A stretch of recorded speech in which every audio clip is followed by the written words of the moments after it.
welcome back to the channel, and today I want to introduce you to my new M2 G87. So this model is the 2025-26 LCI. So as you probably already know, it has just a few minor changes in the interior, 20 more horsepower, but I'm not going to go through all the specs because I think it's useless. You just get them online anywhere. So I'm just going to share with you guys, my first impressions of the car and make a comparison, with my loved i30N, the Hyundai. So first of all, the i30N was much more lighter than this car. I could feel it was, a lighter car, but I could feel for sure that the engine, the power, I'm just going to say something probably stupid, but the engine on this car is amazing. So this car, I can feel it's a little bit heavier, but it has, amazing engine. From the start, from the get-go, you really feel the presence under the hood of a like enormous, gigantic, powerhouse. And I'm still, in the breaking in period, 2,000 kilometers. So I cannot go over 5,000 RPM, but I've already tried, the efficiency mode, Sport and Sport Plus. And like it was on the i30N with the different settings, the car really changes. So the engine changes, the power you have, the responsiveness on the pedal, the sound. So yeah, I can really feel that this car is, has a fantastic engine. Then of course, it's a really big upgrade from a Hyundai to BMW. This car is much more refined, even if my spec is like almost basic configuration. I didn't go for all the carbon bits and pieces because this car has, everything you need, almost everything you need. I just optioned some infotainment upgrades because they are I think they're useful on a daily basis. Performance wise, there was nothing to option. Maybe the only thing that I could have optioned was the carbon roof, because that was like 6 kilos lighter, and especially on the top part of the car. So that could have been something that maybe just maybe you could feel on the dynamics of the car, but I'm not so sure if 6 kilos would make a real difference. So why didn't I spec the carbon roof? First of all, because this was already a very big upgrade for me from a Hyundai. So I worked a lot for this car, I saved a lot for this car, so I didn't want to go crazy with the specs, because I didn't want the price to go to the moon. So for me, this is already a fantastic car as it is. The carbon roof, I was very undecided for the carbon roof because I'm very focused on the dynamics of the car. So maybe the carbon roof could have been a good choice to make, but I live in Italy, and in Italy where I live in Rome, so it's a bit to the center south of the country. Here it gets really hot and warm, and the car is like almost every day in the sun. And I heard some issues about, you know, the carbon on the roof on the M cars could have some issues of delamination and like loss of the color. So it was like 6,000 euros more for the roof, and I just, you know, didn't want to spend all that money and then maybe have some issues on the roof. So I just didn't put the roof.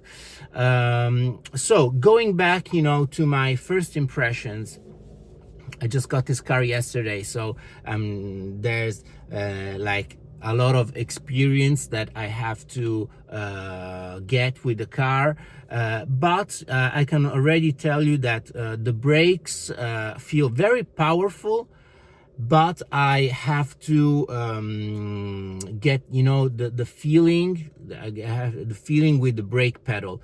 Sometimes it feels that I have to like push it even further in comparison to the i30N. But when you ask, you know, the full power from the brakes, the stopping power is there. So this is a very nice. So I in my family we're in three. So my daughter and my wife. My daughter usually sits in the front seat, and okay, so she doesn't have, you know, any problem. The back seats, I'll show you a little bit about the back seats. Okay, the back seats are okay. They are not they're not that bad actually. Fortunately, my wife is very she's not that tall. She's pretty short, so she fits back in the seats fine. But in any case, I'm averagely tall. I'm 133 centimeters, and I went in the back seat, and they're okay, even if, to be honest, my head like touches the upper part of the roof that, you know, descends. So if I sit right back, so to be a tall person, to be comfortable at the back seats, he has to like move a little bit with the back, with the butt a little bit sorry a little bit forward, and so you go a little bit, you know, down with the head, and it's okay. The leg room is okay. And I'll show you a video also. This car has a very big boot, so it's okay, you know, to take it for a weekend. Other impressions of the car. The overall quality is on a totally different level from, you know, the i30N. Hyundai, I'm not going to say anything bad about my i30N because I loved that car so much, but I mean, it's just obvious, you know, Hyundai is another segment of car manufacturer. Here in this car there's a lot of premium materials, even if this is like a 2 series. So when I went inside, you know, other BMWs like M3s, for example, or other bigger cars, BMWs,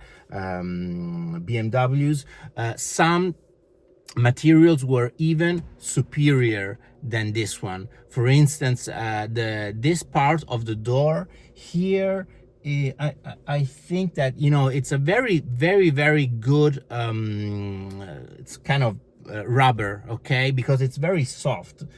So it's very soft and it's well made. But in the other cars, it was in leather, and also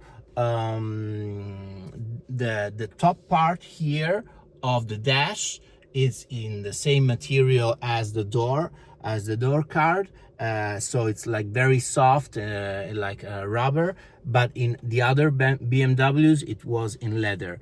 So here in the 2 Series they made, you know, some economy in some areas, but the overall quality is it's just amazing. It's an amazing place to be inside. And oh, okay, so but there is Hyundai wins for the seats, because these seats, as I told you, I didn't go for the carbon bucket seats.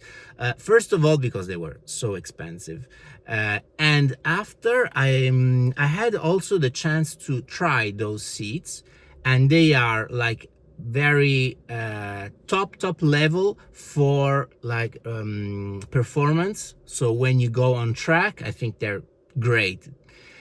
But getting in and out of those carbon bucket seats is like a nightmare, almost a nightmare, because the bottom part of, you know, where your legs are, the you know, I don't know how to call it in English, because as you know, I'm English is my second language. So anyway, the leg part here on the seat is very high. So this means that when I had to get out of the car, most of the times my legs, because I have long legs, my legs were squished between the seat and the steering wheel. So, and I think that getting in and out of those seats every day, the leather on the seat for sure is going to wear pretty easily. And but you know, they were they were beautiful. They were like almost a piece of art, because all the back of the carbon bucket seats is in carbon fiber. They look amazing. You probably have seen them online. They were stunning. Anyway, let me roll down the windows because it's getting very warm in here. So I was making a comparison between these seats, that these are like the sport seats. I'll show you the passenger seat. Okay, these are the sport seats. And the comparison between these seats and the Hyundai seats were more sportier, so they held you better in place. Both, you know, here on the sides, and also on the legs here, this part of the seat that I still haven't figured how to call it in English, sorry. Anyway, because here in these seats they are okay, but they're just a little bit, you know, they're low, they're almost flat. And I'm not saying that they're flat, but the Hyundai were the perfect, you know, point, because they were great. The leather here, I mean, this leather is maybe better than the one in the Hyundai, but yeah, I mean, this is like a difference between the Hyundai, and also, of course, as I told you before, the Hyundai had a 2-liter engine, very powerful, a great engine. I also, as you know, I also remapped the car, so my Hyundai had almost 350 horsepower, so it was a great car.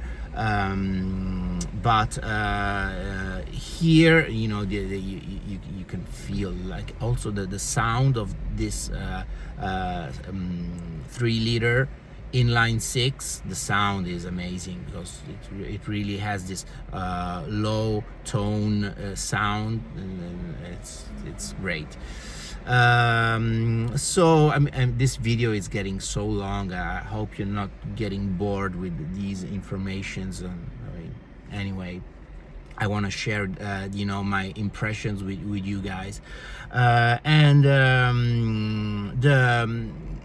this has I didn't go for the manual. This has the transmission, the automatic transmission. It's torque converter, while on the Hyundai it was a dual clutch. It was a DCT, and this has a torque converter.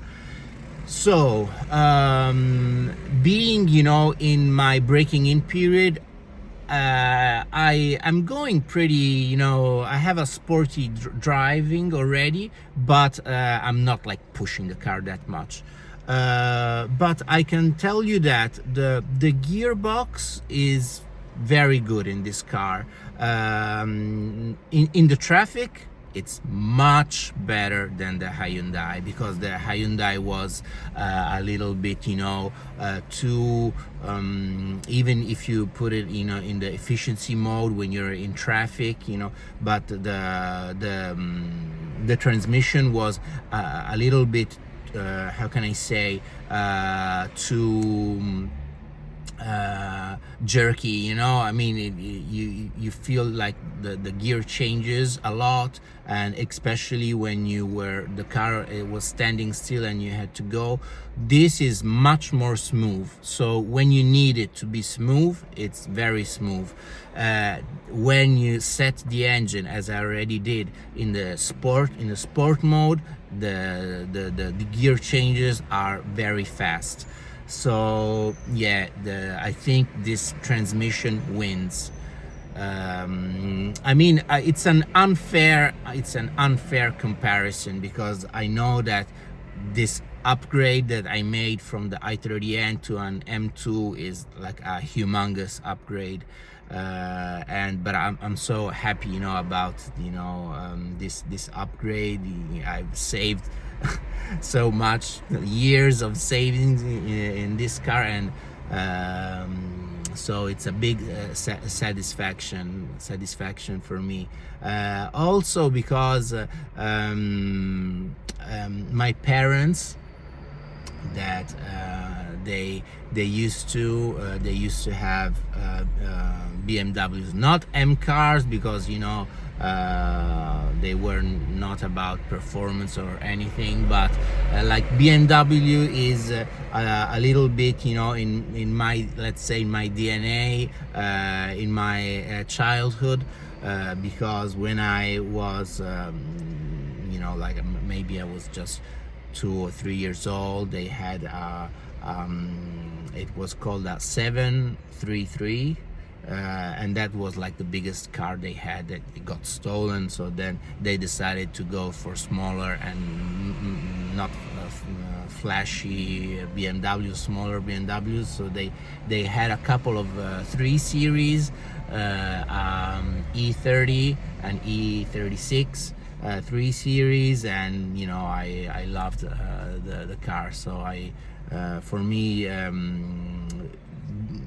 sitting inside a BMW is like going back to my childhood a little bit, and buying these kind of cars at my age is like a middle age crisis kind of stuff, because everyone is buying like SUVs now, but I still like to enjoy driving the car. So it has to be low, it has to have a good feeling when you're on a nice B road. And thanks to my loved i30N, I experienced going on a track with your own car. And for all you guys that you like sport cars, take it on track. I know that it's stressful for your car, but if you buy a sports car, you have to get the 100% out of that car. If not, just buy I don't know, a sedan or a SUV. But if you're buying this kind of car, you want to take it, on to 100% performance, and the best way to do it is on track.